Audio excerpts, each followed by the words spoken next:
जय जय श्री राधे निताई गौर हरि बोल।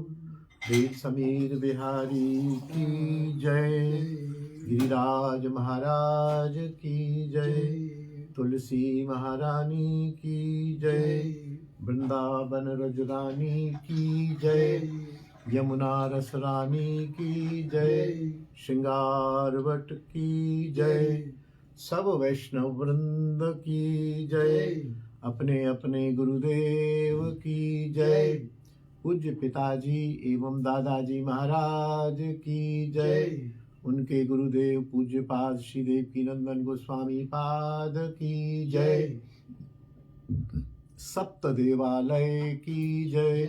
जय जय श्री राधे श्याम निताई गौर हरि बोल। गुरु गोविंद कृपा से अनेक दिनों से यह सत्संग चल रहा है। पहले गोपाल चंपू का कुछ भगवान कृष्ण की बाल लीलाओं का हमने वर्णन किया, आस्वादन किया। उसके बाद पूज्य पिताजी एवं दादाजी के चरित्र का आस्वादन किया। उसके बाद सप्त देवालय वृंदावन की जो नींव है, गोविंद, गोपीनाथ, मदन मोहन, दामोदर, श्याम सुंदर, राधा रमन, गोकुलानंद, यह 7 देवालय ही वृंदावन के सर्व प्राचीन देवालय हैं, गौड़ीय देवालय हैं और सभी द्वारा मान्य हैं। सभी वैष्णव यहाँ दर्शन करते हैं और इनकी गुरुगद्दी श्रृंगारवट नित्यानंद प्रभु का स्थान, जहाँ पर रासलीला से श्याम सुंदर प्रिया जी को ले गए और एक कुंज में उनका श्रृंगार किया, वह श्रृंगार वट, वट माने वृक्ष, आज भी वो वृक्ष है। वहाँ पर श्रृंगार किया प्रिया प्रीतम ने। वहाँ पर एक चित्रपट भी विराजमान है। इनका वर्णन सुना। कल हमने राधा श्याम सुंदर मंदिर का वर्णन सुना था और वहाँ पर प्रसंग आया था कि श्यामानंद जी को प्रिया जी ने एक श्याम सुंदर का विग्रह हृदय से निकाल कर दिया था। तो श्याम सुंदर का विग्रह दिया था और श्री राधे श्याम, राधे श्याम। और फिर किशोरी जी भरतपुर महाराजा के खजाने से निकली थी, तो उससे प्रेरणा पाकर वृंदावन में एक और मंदिर मेरे ध्यान में है, सूरमा कुंज। वहां भी श्याम सुंदर ने किशोरी जी का विग्रह उनको प्रदान किया और किशोरी जी ने श्याम सुंदर का विग्रह, जो मुकुंद दास जी थे, उनको प्रदान किया। तो मेरा मन किया कि पहले आज, क्योंकि ये सिमिलर हैं, तो आज उनका वर्णन किया जाए। ठीक है, तो आज हम प्रभु कृपा से सूरमा कुंज, बड़ी सूरमा कुंज का रसास्वादन करेंगे। उनका मेरे पास ग्रंथ में वर्णन है, ब्रजदर्शन में, लेकिन बहुत संक्षेप में है। तो आज मैंने डाटा वहाँ से मंगाया है और डाटा मोबाइल में है मेरे, तो मोबाइल का आश्रय लेते हुए आज हम लोग उसका आस्वादन करेंगे। ये भी मैंने निवेदन किया था कि वहाँ के जो इस समय महंत हैं, महंत तो नहीं है, जो एक तरह से पूज्य वरिष्ठ संत हैं, महंत उन्होंने, वो पहले महंत थे और त्याग देखिए, उन्होंने अपने छोटे गुरु भाई को महंत बना दिया। बोले मैं महंत नहीं बनूंगा। बहुत अच्छे महात्मा हैं, ब्रज से बाहर कहीं जाते नहीं हैं, आज तक गए नहीं, 50 वर्षों से। बंगाल का शरीर है, ब्रज से बाहर कहीं जाते नहीं हैं। और श्री राधे श्री राधे श्री राधे, प्रणाम प्रणाम, श्री राधे, जय हो जय हो जय हो जय हो, प्रणाम विराज।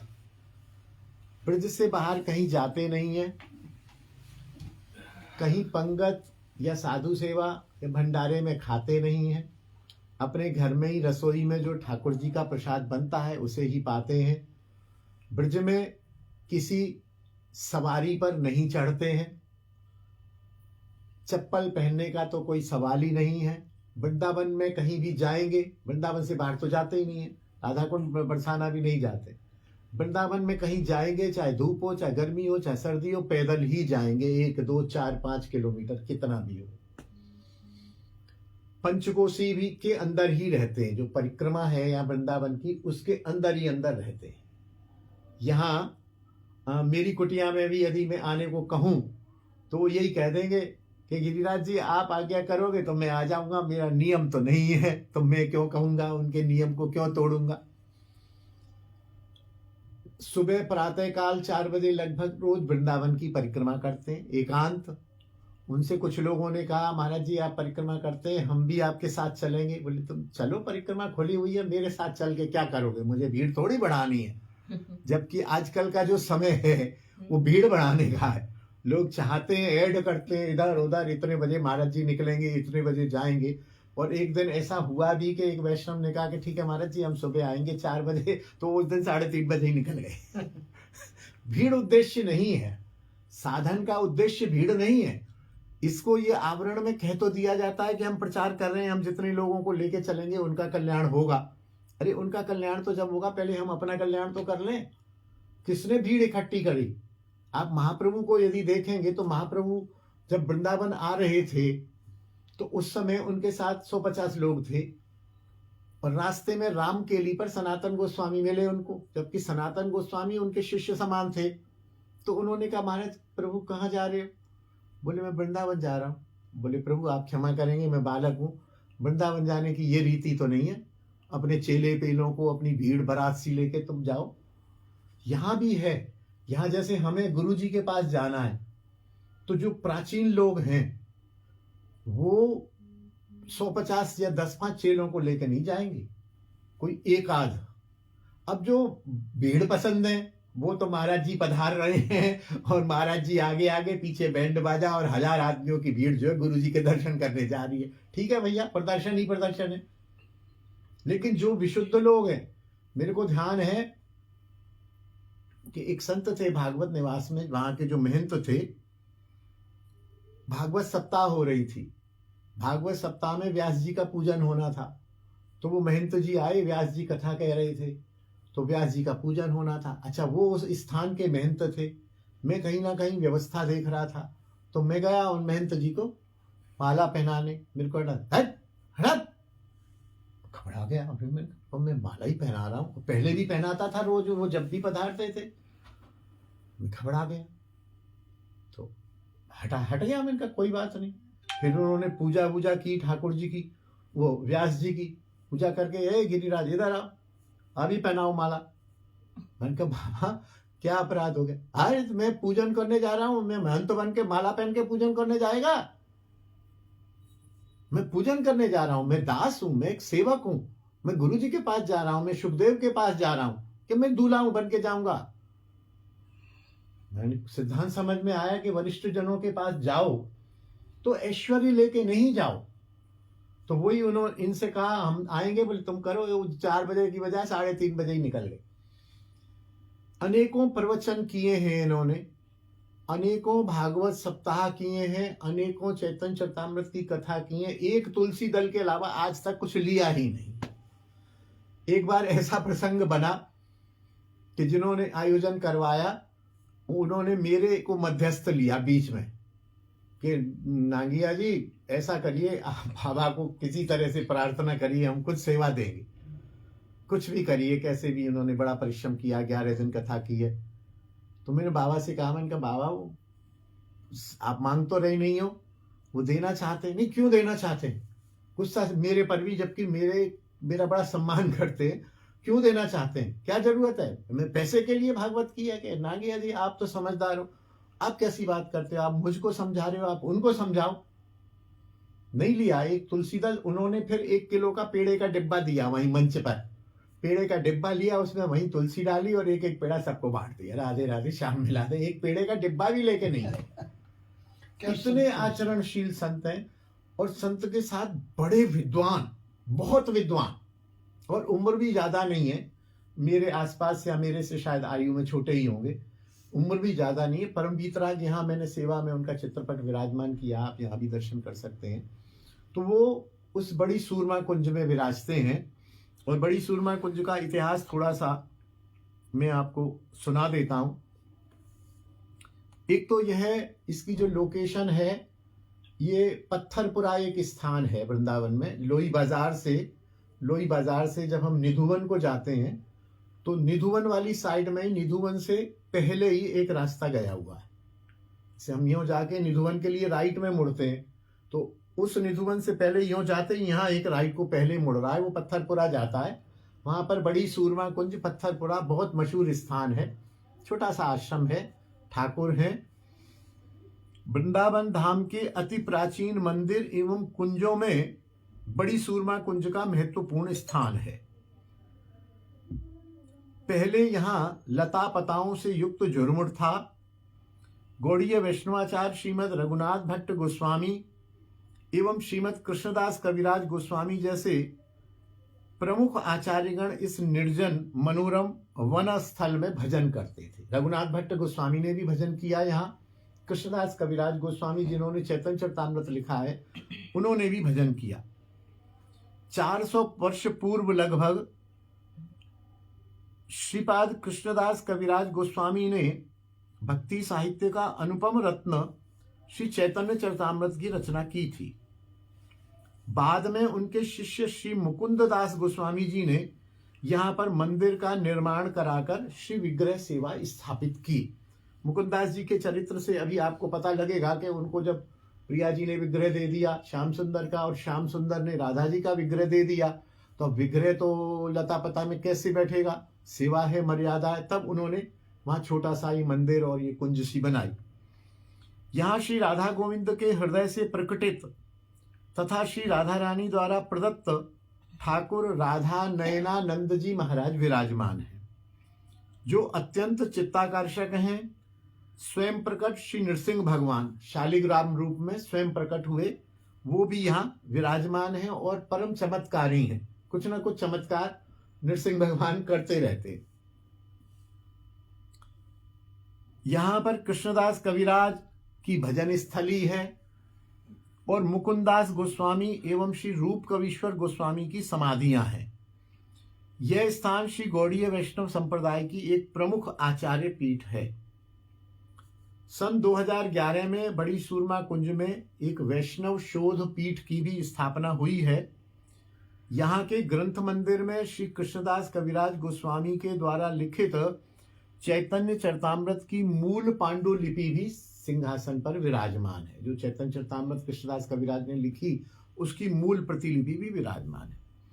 इसके अलावा ग्रंथागार में अनेक हस्तलिखित दुर्लभ ग्रंथ एवं वेद पुराण, उपनिषद, दर्शन शास्त्र, श्रीमद् भागवत, महाभारत, रामायण, स्मृति पुराण आदि धर्मशास्त्र एवं 6 गोस्वामियों एवं वैष्णवाचार्य संत कवियों द्वारा लिखित संस्कृत, हिंदी और बंगला, उड़िया एवं अंग्रेजी आदि भाषाओं के कई हजार ग्रंथ यहाँ सुरक्षित हैं। लाइब्रेरी भी है, अच्छी खासी लाइब्रेरी है।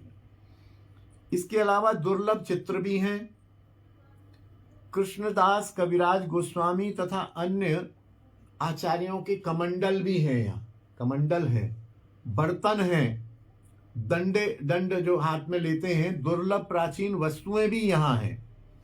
यहाँ श्री कृष्णदास कविराज का व्यासपीठ एवं ग्रंथ चौकी आज भी विद्यमान है। जहाँ कृष्णदास कविराज बैठ के चरितामृत लिखते थे, वो भी यहाँ विराजमान है। प्रतिदिन यहाँ पर शाम को 4-5 बजे से सत्संग भी होता है। बाबा पूज्य श्री प्रेमदास जी शास्त्री महाराज सत्संग करते हैं। 150 श्रोता भी आते हैं, विशुद्ध श्रोता।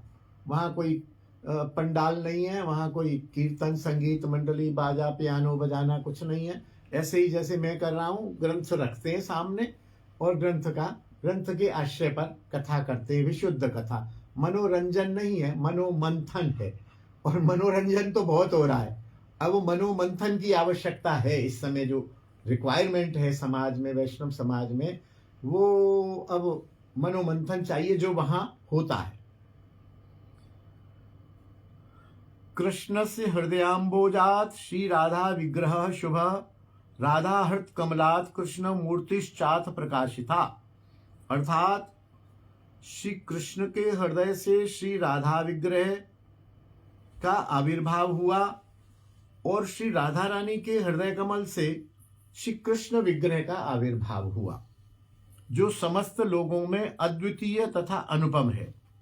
यह दिव्य विग्रह श्री राधा नयनानंद जी के नाम से प्रसिद्ध हुआ। राधा राधा जी हो गई, नयनानंद जी ठाकुर जी का नाम हो गया। ये प्रसिद्ध है, जो बड़ी सूरमा कुंज में विराजमान है। अब इसका थोड़ा और विस्तृत इतिहास बता रहे हैं। संवत 1640 में मुल्तान, कुछ सामंजस्य ऐसा है, मदन मोहन जी का जो मंदिर बना वो भी मुल्तान के एक रामदास कपूर द्वारा बना। हमारे पिताजी दादाजी भी मुल्तान के पास ही डेरा गाजी खान नगर था, वहां से आए हुए। लगभग मुल्तान पिताजी बताते हैं मेरे ख्याल 25-50 किलोमीटर भी नहीं था वहां से, शायद बीच में सिंधु नदी थी, इधर मुल्तान था और इधर डेरा गाजी खान था, ऐसा कुछ है। अब ये भी देखिए आप, मुल्तान का एक धनी परिवार में उत्पन्न हुए गोस्वामी श्री मुकुंदास जी महाराज। उनको भगवान ने स्वप्न दिया कि तुम वृंदावन चले आओ। तब मुकुंददास जी 16 वर्ष के थे। स्वप्नादेश पाकर वे गृह त्याग कर वृंदावन चले आए। यहां आकर श्री कृष्णदास कविराज गोस्वामी के शिष्य बनकर तीव्र साधना में लग गए। एक बार गोस्वामी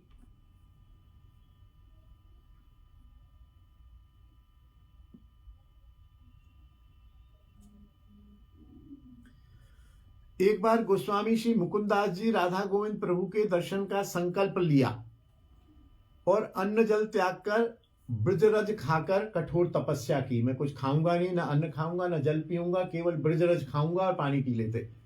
कठोर तपस्या की और रोते रहे, अनवरत रोते रहे। रोते रोते उनके आंखों की ज्योति चली गई और लगभग मरणासन्न अवस्था हो गई, मरने को हो गए।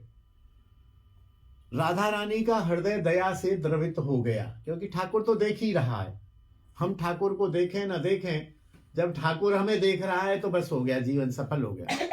तो उन्होंने श्याम सुंदर से कहा, प्रियतम अब इस मुकुंद को क्या मरने दोगे? आपके दर्शन के लिए ये इतनी तपस्या कर रहा है, रज मिट्टी खा के जी रहा है, न पानी पी रहा है न रोटी खा रहा है, और आपने यदि इसको मारना ही था तो इतनी दूर से मुल्तान से यहां मारने के लिए बुलाया था, अब तो कृपा करो इस पर। तो श्याम सुंदर बोले, किशोरी जी कृपा तो तुम्हारी वस्तु है, मैं कहां से करूं? कृपा तो तुम करोगे, मैं कैसे कृपा करूंगा? तुम आदेश करो, हम दोनों मिलके उस पर कृपा करते हैं। तो बोले चलो, अभी चलो, दर्शन देते हैं। और वो उनके सामने प्रकट हो गए, मुकुंद दास जी के सामने। प्रिया प्रीतम बोले, मुकुंद उठो, तुम हमारे दर्शनों की जिद में थे ना, आप दर्शन करो। कौन है? कंपनी। अच्छा, कोई बात नहीं, ठीक है। उठो, हम आए हैं, दर्शन करो। श्री राधा गोविंद जी की अमृतवाणी सुनकर उनमें दिव्य शक्ति का संचार हुआ। उठकर बैठे। नाम आ रहा है कोई? 130 लिखा है। ठीक है, ठीक, कोई बात नहीं। जय जय श्री राधे। राधा गोविंद जी की अमृतवाणी सुनकर उनमें दिव्य शक्ति का संचार हुआ। उठकर बैठ गए, परंतु रोते रोते उनकी नेत्र ज्योति चली गई थी, कुछ दिख नहीं रहा था। तब उन्होंने कहा, प्रभु आप तो प्रकट हो गए हो, लेकिन मुझे तो दिख नहीं रहे हो। तो क्यों नहीं दिख रहे हैं? बोले, प्रभु मुझे तो कुछ भी नहीं दिख रहा, आप भी नहीं दिख रहे हो, कुछ भी नहीं दिख रहा है, लगता है मेरी नेत्र ज्योति चली गई है। तो राधा जी ने कृपा करके उनकी आंखों में सुरमा लगाया, तभी से सुरमा कुंज हो गई। सुरमा लगाया, सुरमा लगाते ही उनकी आंखों में ज्योति आ गई और जाने लगे। तो वो बोले, प्रभु अब मैं इससे तो अंधा ही अच्छा था, अब आपने मेरी आंखें दे दी, तो मैं क्या इस दुनिया, स्त्री पुत्र तो थे नहीं उनके, यहाँ ये सब देखने के लिए आंखें क्यों दी? इससे तो मैं अंधा ही अच्छा था। अब आपके दर्शन करने के बाद फिर इन आंखों से मैं क्या दर्शन करूंगा, मुझे तो कुछ मतलब नहीं है। बोले आप मत जाइए या मेरे को साथ ले चलिए अपने साथ कुंज में। बोले नहीं अभी संभव नहीं है, तुमने अभी सेवा करनी है। ऐसा करते हैं, हम तो यहाँ नहीं रुक सकते। प्रिया जी ने अपने हृदय से एक श्याम सुंदर की विग्रह निकाला और सामने रख दिया। तो देखा, बोले तो श्याम सुंदर अकेली हैं, प्रिया जी तो है नहीं। श्याम सुंदर ने प्रिया जी अपने हृदय से प्रिया जी का विग्रह निकाला। बोले ये लो, ये देखो हम दोनों हैं, मिला लो शक्ल, हमें है ना। बोले हाँ प्रभु। बोले ठीक है, अब हम जा रहे हैं, तुम इनमें हमारे साक्षात दर्शन करो और हमारी सेवा पूजा करो। राधा प्रगटी लाल हिय श्यामानंद किशोर, राधा नयना नंद लखी मुकुंद भय रस भोर। सन 1620 में, आज है 2024, 404 वर्ष हो गए। बसंत पंचमी के दिन आप प्रकट हुए। मनोहारी युगल विग्रह आज भी सुरमा कुंज में सेवित हैं।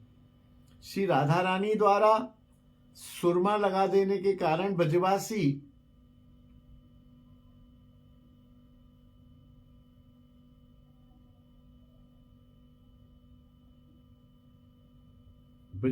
उन्हें सुरमा वाले बाबा कहते थे और तभी से मंदिर का नाम पड़ गया सुरमा कुंज। उनकी शरीर शांति के बाद, नित्य लीला में जाने के बाद, उनके ही शिष्य श्री रूप कवीश्वर गोस्वामी को यह सेवा प्राप्त हुई। मुकुंद दास जी के ये प्रधान शिष्य थे, रूप कवीश्वर गोस्वामी। श्री रूप कवीश्वर गोस्वामी प्रकांड विद्वान थे।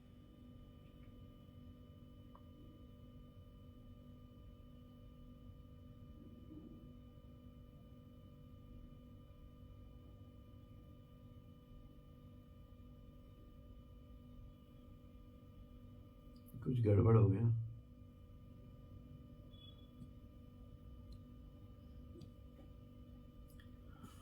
उनकी अद्वितीय विद्वत्ता और चरम त्याग, वैराग्य एवं भक्ति। देखना बेटा इसमें कुछ क्या है, ये क्या आ गया है? उसके नीचे ही आया जो है। नहीं, अभी मैटर और है। ये आप देख लीजिए। ऐसे देख लो। हाँ, इसको ऐसे करके फोटो को अब करिए। लास्ट वाली फोटो थे, ठीक है, सीधा ही पकड़ लीजिए उसको।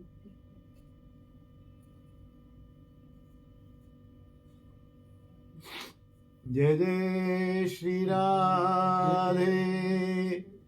श्री रूप कवीश्वर गोस्वामी जी प्रकांड विद्वान थे। उनकी अद्वितीय विद्वत्ता और चरम त्याग वैराग्य से, भजन निष्ठा से विमुक्त होकर जयपुर नरेश ने उन्हें ब्रजभक्ति क्षेत्र के शूर पुरुष घोषित करते हुए सूरमा उपाधि दी थी। तो सूरमा कहते हैं होशियार, बलवान, सूरमा, वीर जिसे कहते हैं, तो सूरमा की उपाधि दी। इस कारण सूरमा कुंज बाद में सूरमा कुंज बन गई। पहले तो सूरमा छोटे ऊ की मात्रा थी, फिर सूरमा दे दी। सूरमा माने सिपाही, एक प्रकार से सूरमा कुंज नाम से प्रसिद्ध हो गई। सन 1670 में जब वृंदावन में औरंगजेब का आक्रमण हुआ, उनकी सेनाएं युगल किशोर मंदिर को ध्वस्त कर गोविंद देव मंदिर को ध्वस्त कर रही थी। यहाँ के साधु संत बहुत भयभीत हुए कि गोविंद जी तक आ गए तो ये इधर भी आ जाएंगे। रूप कवीश्वर गोस्वामी ने साधु महात्मा और ब्रजवासियों को साहस प्रदान किया एवं अपनी कुछ दिव्य शक्ति और सिद्धि से ऐसे भजन में बैठ गए कि बोले नहीं, ये बढ़ेगी नहीं और ये सेना भाग जाएगी। और कुछ भजन किया, कुछ सिद्धि की, कुछ तपस्या किया कि उनके अलौकिक प्रभाव से सेना वापिस हो गई। एक तो इन्होंने यहाँ किया और इनके करने से मैंने गोविंद जी मंदिर में सुनाया था कि गोविंद जी मंदिर के बाहर एक सिंहपुर हनुमान जी का मंदिर है। तो इनके प्रार्थना, संभवतः इन्होंने हनुमान जी से प्रार्थना की, हनुमान जी ने वहां सैकड़ों बंदर भेज दिए। और कोई बंदर जो है, हाँ बड़ा साफ है, सेना है, आदमी से, सेना से तो सेना लड़ ले, लेकिन बंदर से क्या लड़े? एक बंदर खोपड़ी पे चढ़ गया, एक ने बंदूक उठा के फेंकी, किसी ने कुल्हाड़ी फेंकी, खो खो किया, यहाँ काटा वहां काटा वहां काटा। सारे सिपाही धीरे धीरे उसके 100-200 थे, सारे सिपाही भाग गए। इसीलिए गोविंद मंदिर जो अधूरा टूटा हुआ है, 4 मंजिल तोड़ दी, 3 मंजिल है अभी, या 3 तोड़ी 4 हैं अभी। तो इनके बाद से सन 1670 में जब वृंदावन की ये आ गया, इस कुंज के आचार्यों एवं संतों ने उत्कट वैराग्य, तीव्र साधना तथा ब्रज भक्ति व संस्कृति की रक्षा के निमित्त प्राणों की आहुतियां दी हैं। मतलब ये परंपरा है कि वैराग्य वीतरागी रहे। रूप कवीश्वर गोस्वामी भी ऐसे ही रहे जैसे आज बाबा रहते हैं, तो मुकुंद दास जी भी ऐसे ही रहे, कृष्णदास कविराज तो रहे ही ऐसे, वो तो षड गोस्वामी अष्ट गोस्वामी में थे। सन 1757 के आक्रमण काल में आक्रांताओं से भी यहाँ के साधु संतों ने संघर्ष किया था। राधा कृष्ण भक्ति के प्रचार प्रसार में भी सूरमा कुंज का भारी योगदान रहा है। इस कुंज की ब्रजमंडल में 52 शाखाएं थीं। उन 52 कुंज मंदिरों में सूरमा कुंज मुख्य गद्दी है, इसीलिए इसे बड़ी सूरमा कुंज कहते हैं। सूरमा कुंज के विद्वान कवियों ने अनेक छोटे बड़े ग्रंथों और प्रचुर पदों की रचना की है, जो अधिकतर रख रखाव के अभाव में नष्ट हो गए। सैकड़ों हस्तलिखित ग्रंथ यहाँ पर थे, और सूरमा कुंज में सब भजनानंदी साधु थे, तो यहाँ कोई संभालने वाला नहीं था, तो वो सारे ग्रंथ लेके वृंदावन शोध संस्थान है यहाँ पर, जहाँ पर पांडुलिपियां सुरक्षित रखी जाती हैं, वहां उनको रख दिया गया। कुछ पांडुलिपियां आज भी मंदिर में हैं। कविराज गोस्वामी द्वारा लिखित चैतन्य चरितामृत की मूल पांडुलिपि आज अप्रकाशित है, और महत्वपूर्ण बहुत सारी पांडुलिपियां हैं जिनको प्रकाशन की आवश्यकता है। श्री रूप कवीश्वर गोस्वामी के 125 विरक्त शिष्य थे। इनके द्वारा अभूतपूर्व प्रचार प्रसार हुआ। इनके मुख्य शिष्य कृष्ण वल्लभ गोस्वामी पाद 1684 में सूरमा कुंज की गद्दी में समासीन हुए। 17वीं शताब्दी में सूरमा कुंज के समर्थ आचार्यों और ब्रजमंडल के साथ साथ ब्रज से दूर बंगाल, बिहार, असम, त्रिपुरा, उड़ीसा आदि क्षेत्रों में कृष्ण भक्ति की पावन धारा बहाई। संपूर्ण भारत में इसकी करीब 360 मंदिर और आश्रम स्थापित हुए। प्रचार की दृष्टि से वह काल स्वर्ण युग था। उन दिनों सूरमा कुंज का गौरव शिखर पर था। यह गौरव 18वीं सदी तक रहा। 19वीं सदी के प्रारंभ में प्रचार में शिथिलता आई। बहुत से मठ मंदिर जीर्ण शीर्ण हो गए, देखभाल के अभाव में नष्ट होने लगे। 1879 में इस पीठ में विराजमान हुए 12वें आचार्य ब्रजमोहन दास गोस्वामी। वे प्रकांड विद्वान तथा सिद्ध संत थे। उन्होंने नष्ट होने के कगार पर स्थित अनेक मठ मंदिरों को बचा लिया एवं संप्रदाय में नवीन चेतना संचारित की। इनके बाद तपोमूर्ति महंत शुकदेव दास जी गोस्वामी 13वें आचार्य हुए। ये 1981 तक विराजमान रहे। वर्तमान में उनके प्रिय शिष्य सदगुरुदेव महंत हरिदास जी महाराज 14वें गुरु हैं, और सूरमा कुंज के प्राचीन गौरव को पुनः प्रतिष्ठित करने के लिए सतत प्रयासरत है। इनके ही सुयोग्य शिष्य 15वें आचार्य श्री प्रेमदास जी शास्त्री महाराज हैं, जो आजकल विराजमान हैं। और यहाँ से एक वृंदावन संदेश नामक पत्रिका का भी प्रकाशन हो रहा है। भागवत कथा, भक्ति ग्रंथों पर प्रवचन आदि भी ये करते हैं। सदग्रंथ प्रकाशन भी यहाँ से होते हैं। यहाँ पर समय समय पर उत्सव भी होते हैं। गौशाला भी है, गौ सेवा भी होती है, साधु सेवा, भंडारा आदि संतुलित, अधिक नहीं, उछलने वाला नहीं, क्योंकि अति जहां भी होगी वहां अनर्थ होगा। तो ये उस अति की सीमा को ध्यान रखते हैं महाराज जी, और उत्सव जरूर करते हैं, क्योंकि उत्सव किसी भी विद्वान की पूर्वज की तिथि मनाने से वो ऋण से हम मुक्त होते हैं और उनकी स्मृति भी आती है। तो मुझे लगता है कि साल में 150 उत्सव यहाँ होते ही हैं, और भजन होता है, महाराज जी भजन में रहते हैं। एक मुझे ध्यान आ रहा है एक प्रसंग चमत्कार का। यहाँ के एक आचार्य थे, शायद ब्रजमोहन जो लिखा है ना ब्रजमोहन दास गोस्वामी जी महाराज, एक बार कभी बंगाल से 2 युवक वृंदावन आए। ब्रजमोहन जी का प्रसंग है, शायद किसी और का होगा। 3 युवक आए। 3 युवक, हाँ 3 युवक आए और माता पिता से कह के आए कि अब हम यहाँ नहीं रहेंगे, हम वृंदावन जा रहे हैं और वहां भजन करेंगे। तो यहाँ वो आए रास्ते में, और रास्ते में या यहाँ आए कुछ दिन भजन किया या कुछ ऐसा, मुझे ध्यान नहीं आ रहा है, स्मृति के आधार पर बता रहा हूं, तो उनका कुछ पता नहीं चला। जंगल में आते हुए रास्ते में उन सबका शरीर कुछ चला गया था, क्योंकि रास्ता था। हाँ हाँ हाँ हाँ। और उनके पास खाने पीने का पैसा नहीं था, तो वो रास्ते में एक तो जो लड़का था उसके पास पैसा था, वो धनी व्यक्ति का बेटा था, तो वो वहां से कुछ चावल लेके चला था। हाँ। तो कह रहा था कि मैं जाके धाम में वास करूंगा। हाँ। तो ये चावल ही वहां पर पका के खाऊंगा। तो दूसरा कहता तू मुझे भी ले चल। हाँ। तो ये जो चावल उबालेगा, इसका जो तो माड़ होगा, तो मैं उससे जीवन यापन मैं करूंगा। उस माड़ से जीवन यापन मैं कर लूंगा, वृंदावन वास करूंगा। और तीसरा कहता कि मुझे भी ले चलो। बोले खाने की व्यवस्था कुछ नहीं है, मैं तुम दोनों की सेवा करूंगा। उन्होंने बोला कि जो तुम चावल धोबोगे ना, जो हाँ। पानी होगा, मैं उससे पी के वृंदावन वास करूंगा। 3 युवक आए, तो वो जंगल में वो वृंदावन आ नहीं पाए। 1 मिनट, 3 युवक आए और वृंदावन पूरी तरह आ नहीं पाए, इसी तरह ही चले पैदल। कोई बस गाड़ियां तो थी नहीं, 400 वर्ष पुरानी 300 वर्ष पुरानी बात है। यहाँ आए और इस प्रकार से, वो अंदर की बात है कि इस तरह से उनका शरीर शांत हो गया। उनके माता पिता आए कि भाई कहीं पता तो चले, बाबा जी बन गए, कहाँ है बच्चे, जवान बच्चे हैं, 3 बच्चे थे, कुछ पता नहीं चला।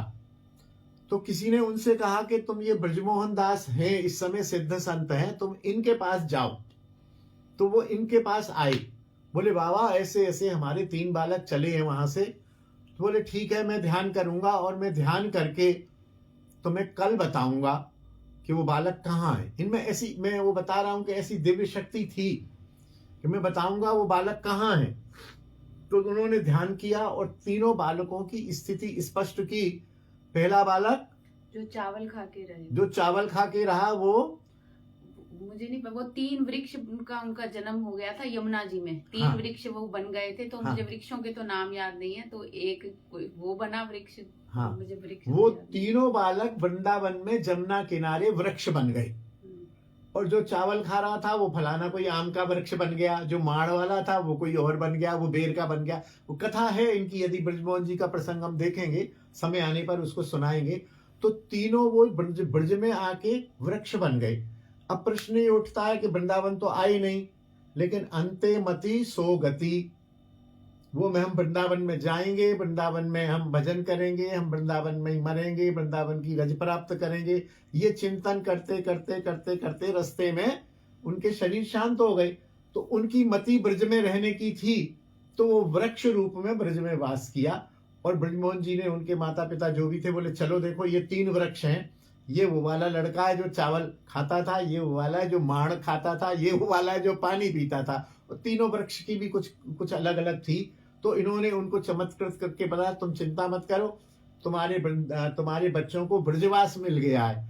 और ये तो जो है उद्धव ने और नारद ने भी ये कल्पना की है कि हे प्रभु, कि मैं वृंदावन में कोई गुल्म लता औषधि बन जाऊं, जिससे ब्रजवासियों की, संतों की रज मेरे मस्तक पर पड़ती रहे। वो श्लोक है, आशा महो चरण रेणु जुषा महो श्याम वृंदावने किमपि गुल्म लतौषधि नाम। मैं बनूं, तो बोले ये इन्होंने तो वो वाली कर ली है, आप आनंद करो, आपके बच्चे सही मार्ग पर आ गए हैं। तो इस प्रकार से ये प्रसंग है। इसके बाद अब थोड़ा सा हम मुकुंदास गोस्वामी जी के बारे में भी बताएंगे, क्योंकि मुकुंदास जी कौन थे।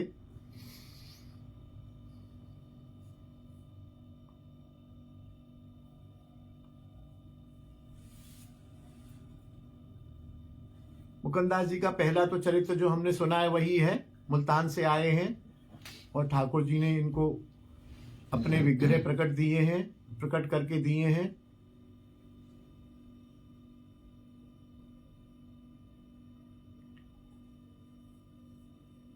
क्योंकि ये वन था तो मुकुंददास जी के पास प्राणाराध्य प्रभु की सेवा के योग्य सामग्री नहीं थी, पर्याप्त सामग्री नहीं थी। वे वन के फूल, तुलसी दल व नेत्र जल से परम भक्ति भाव से सेवा करते थे। वन के साग पात तथा वन्य फलादि को भोग लगाते थे। सुंदर कुंजों के नीचे पुष्प शैया पर शयन कराते थे और इतने सेवा में व्यस्त रहते थे कि जो द्वादश तिलक हैं वो करना भी भूल जाते थे। अरे समय हो गया, भोग लगाओ, ये लाओ, वहां से वो तुलसी लाओ।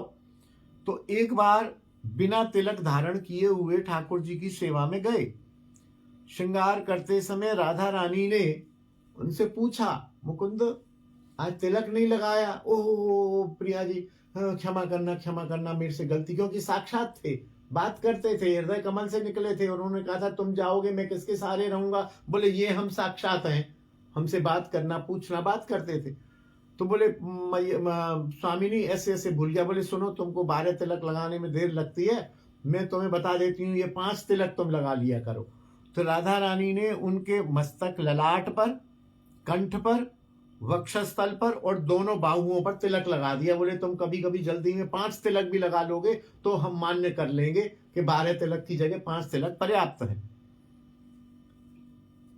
मुकुंददास द्वारा, राधा रानी द्वारा प्रदत्त 5 तिलक की धारणा मुकुंददास की शिष्य परंपरा में तभी से चली आ रही है। आज तक भी मेरे अनुमान से अब तो सभी 12 तिलक, द्वादश तिलक लगाते ही हैं, क्योंकि अब कहाँ इतना भाव है लोगों में कि तिलक लगाना, ठाकुर की सेवा में तिलक लगाना भूल जाएं। अब तो ऐसा नहीं है।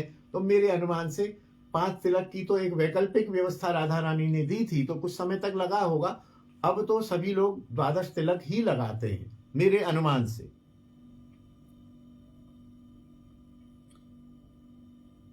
रूप मुकुंददास जी के अनेक शिष्य थे, उनमें रूप कवीश्वर जी, श्री मथुरादास गोस्वामी, श्री नृसिंहानंद दास जी एवं मनीराम घोष। मुकुंददास जी की मुख्य रचना है श्री भक्ति रसामृत सिंधु की अर्थ रत्नाल्प दीपिका। श्री रूप सनातन, श्री जीव आदि गोस्वामी गणों के पास पश्चात श्री मुकुंददास गोस्वामी जी गौड़ीय वैष्णव समाज के कर्णधार स्वरूप थे। वे भक्ति शास्त्र में परम निपुण एवं महान रसवेत्ता थे। उनका तिरोधान आश्विन शुक्ल पंचमी संवत 1721 में हुआ। मुकुंददास जी अपने ठाकुर की सेवा रूप कवीश्वर जी को समर्पित करके आश्विन शुक्ल पंचमी के दिन अपने नित्य मंजरी स्वरूप में सम्मिलित हो गए।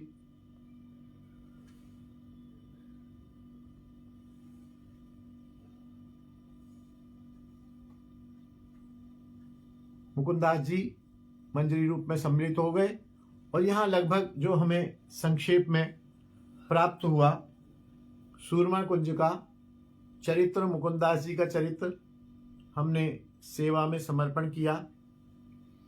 बहुत ही दिव्य है। स्थान तो जो है ही है, वहाँ के जो इस समय महाराज हैं पूज्य श्री प्रेमदास जी शास्त्री महाराज, वह दर्शनीय है, परम सरल है, बहुत अच्छे आचरणशील, परम वीतराग संत हैं। कोई संग्रह नहीं है, कोई भेंट नहीं, कोई पैसा नहीं।